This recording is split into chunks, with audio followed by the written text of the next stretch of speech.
now welcome back. The image of a company is everything, as many PR professionals will tell you. Entire teams are dedicated to build a certain image of a brand, crafting messages, images, and communication to further increase their appeal. However, all that can work, that hard work can be destroyed just one wrong move, as several companies have learned the hard way, basically. And to tell us more about, we have Raymond from Edelman, Indonesia. Hello. How are you? Good morning. Thank you for having me here. It's great to be here. Yes. All right. Now we talk about the cases. The recent cases. Basically, we have United Airlines and then Airlines that I think was pretty, quite a bad move. And then we global also news. Global news. Exactly. It was parody. Everyone was making fun of it. Other airlines were making fun of them. And then we also have the Pepsi case. Yeah. Now, what are your thoughts about these two recent incidents? Well, both of them are rather different in its origin and how the crisis developed, or how the issue developed. But the end result is the same, right? Both the brands took a reputational hit. And they're big brands also. And they're huge brands, they're global brands. I mean, we're talking Pepsi here, right? And then United, which is top 3 in the United States and flies all across the world. United was, I think, in our point of view, purely a customer service issue. Right. This was a paying customer who had every expectations to be on that flight, be on board, and had to go to his destination for a commitment that he couldn't get out of. He was a doctor and he had to be at the hospital the next day. It's like any one of us walking into a Starbucks, paying for a coffee and expecting to have that coffee and drinking it, or moving into a hotel and getting a room and expecting to stay in it. What happens if someone comes to you and says, you got to give that coffee back or vacate your seat or give up your room? I've paid for it. It's your right. To stay on it, right? So it could have been handled better.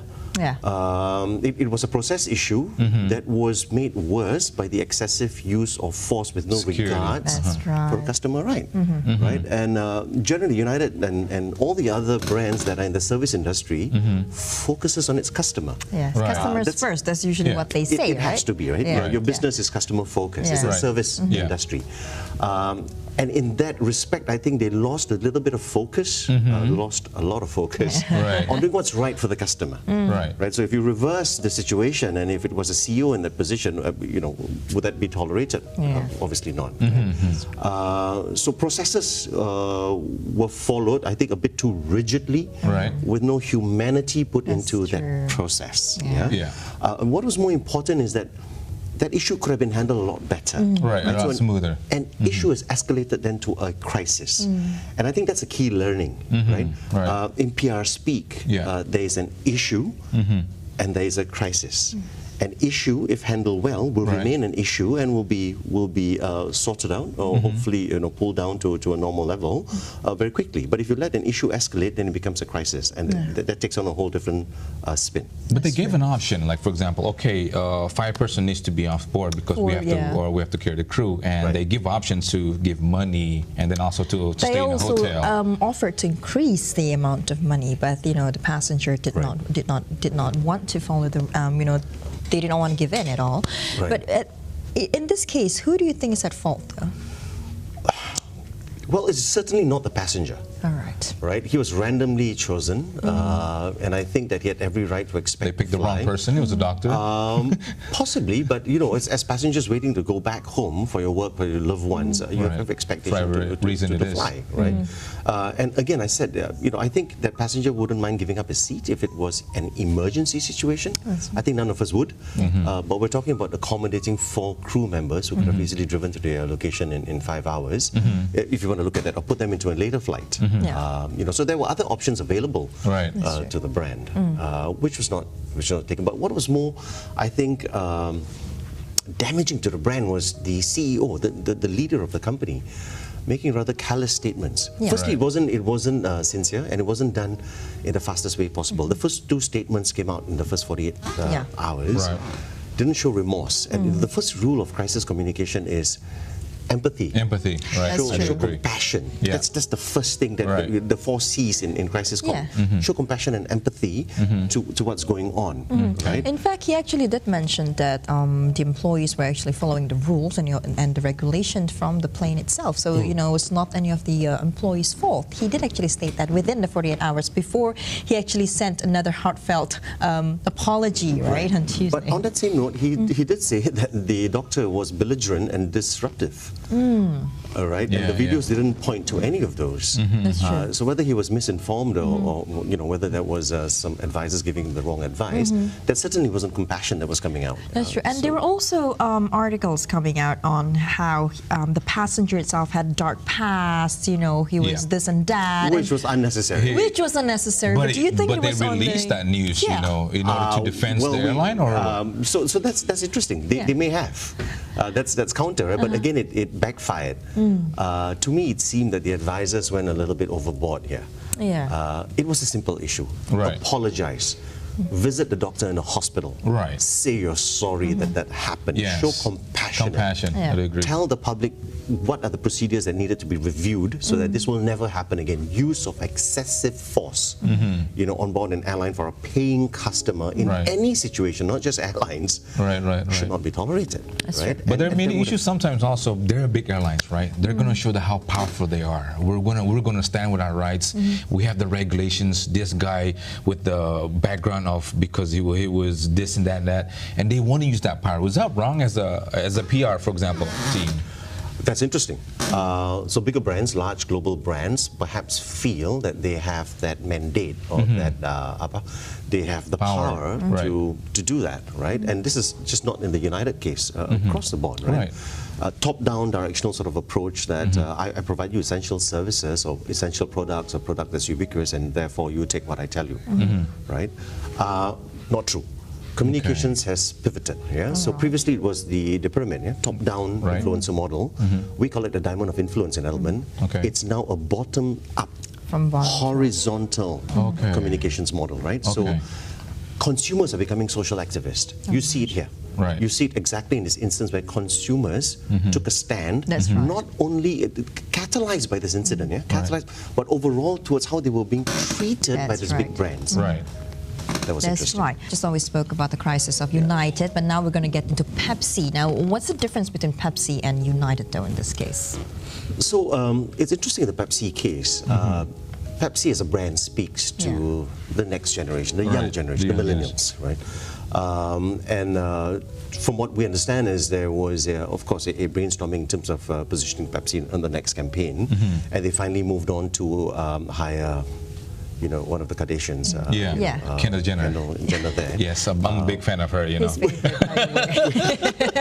Well, for right or wrong reasons. But next to Cindy Crawford, she was the next face, right? So it was a big campaign, and a global campaign that they wanted to launch. Now, it was discussed internally, right? So it was the Creators League, which is an in-house agency that came up with the campaign. It's not wrong to come up with a campaign that talks about social issues, and there are lots of brands who are understanding right now that the millennials are more willing to identify or self-identify with brands with social purpose or with social cause. I mean, that's been going on over the last 3-4 years. Right? Pepsi decided to jump on it, right? But I think the execution left a lot to be desired. What went wrong, though? So I think putting the context of Kendall Jenner, who's a model, who doesn't have the authenticity, right? Doesn't have the street creds, so to speak, in this sort of environment previously. In a very serious sort of social issue, right? You're talking about police brutality.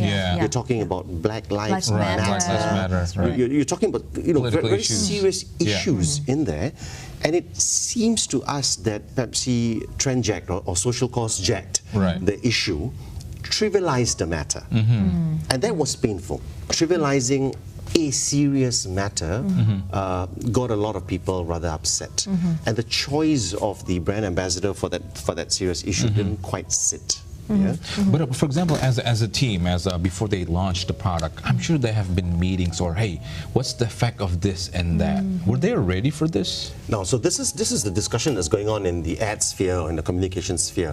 This must have gone through A/B testing. This must have gone through focus group discussions. They must have spent millions testing this. What did they miss? Why did it proceed with this? Now, the interesting thing is this. I just read an article yesterday that said the Pepsi brand actually scored higher with millennials on this ad recently. Wow. Right? A brand survey just came out to say that among millennials, Pepsi as a brand 50% had 50% favorability scores on that advertisement.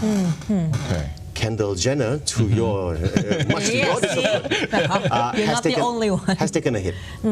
So this was interesting to us, right? So the brand had more talkability. For whatever the reasons, I think they'll be dissected whether Pepsi was brave enough to go to this space and wanted to tackle a serious issue, albeit the execution was a little bit, maybe wrong taste. But the brand got better scores. Interesting. So there's a advantage and disadvantage, but when it comes to this kind of case, as a PR also, this is a great case to learn about, to discuss about, right? Absolutely. So it tells you that preparation is very important. You know, in the earlier case, in this case, in all cases, preparation for an issue or a crisis is crucial, right? So Pepsi went really fast and hard. They pulled off the ads within 24 hours. Switched their tone, the head of, I think, North America, Pepsi North America, 24 hours before the ad went out, said he was very proud of it and it was looking, at this going global. And in 24 hours, changed to say he's really sorry that they seem to have trivialized the matter, pulled it back, and really said all the right things. Kendall Jenner didn't issue a statement, but she deleted her tweets on it and remained quiet. So they were fast moving, and that's very quick. That is what is needed, right? So in an issue or a crisis, that's its speed is essential. You're talking about Twitterverse. Twitterverse is now, right? In the context of Jakarta, I think Facebook has got 95 million users growing, right? Yes, that's third largest in the world, beside United States and India. Twitter is the go-to channel for complaints, for sharing news, everything. And when it comes to social media now, when you complain a lot, how do you face with it sometimes, or to get back again with the crucial issues? Listening is key. So previously it's easy, right? The newspapers or broadcast comes out 24 hours later, or at the very least 12 hours later. It's now, right? So anything breaks right now is now. Present. Is the present. So your listening capability on social becomes very important, right? Which is why a lot of our clients globally. And even here, we advise them to set up something that we call the command center. You're just monitoring your brand conversations or issues related to your brand, just to pick up certain things, right? And the faster that you respond to a potential customer who's upset, the better. You can take it offline. You can private message the guy, send him a note and say, listen, we're sorry for that experience, and how can we make it better? So speed is essential, but you can't do that if you're not monitoring the landscape, unless it hits you on the head, right? Somebody says, aha, did you see that about your brand? You start scrambling.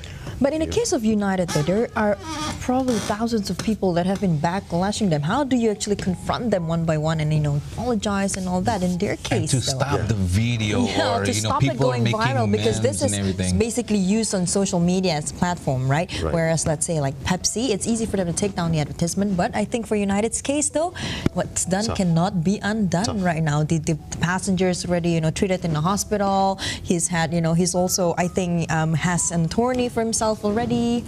Absolutely. So this nightmare is not going to end, right? The family has already said they're going to sue, and I think they will proceed. Right. So share price has taken a 4% dip. That's 1 billion. It's gone back up. It's 1% down. But if the case is actually filed and they move on, there could probably be a perfect storm. Right. So one issue of a video impacts the entire business operations. What can we do about it? Right now, there's not much you can do about the videos online because it's user generated, right? Bottoms up, horizontal spec, you can't do anything with it. But what you can do in a crisis situation is for the CEOs to lead from the front. So if you look at it, the low-cost airline that had a bit of a problem or had a disaster here 3 years ago, the CEO turun lapangan was leading from the front. for the first 1 week. So here, I strongly believe that the CEO of United should actually be do the leading same. from the front to say, listen, there are two things in here. We had processes, perhaps too rigidly followed, resulted in excessive use of force that impacted a paying customer. Nobody deserved that. We're really looking at that. Number one. Number two, there seems to be an issue for customer centricity in United Airlines. What are we doing then to change our staff's behavior to customers? Agree. Number three, what are the things that, a bill of rights, for example, that we guarantee our customers? Put it online. Put another video online to show customers what their rights are. Their empathy also. How do you, how do we deboard you if we need to, and what you can do in that instance, and so on and so forth. I mean, so go very strong and hard now to show how do you focus on your customers.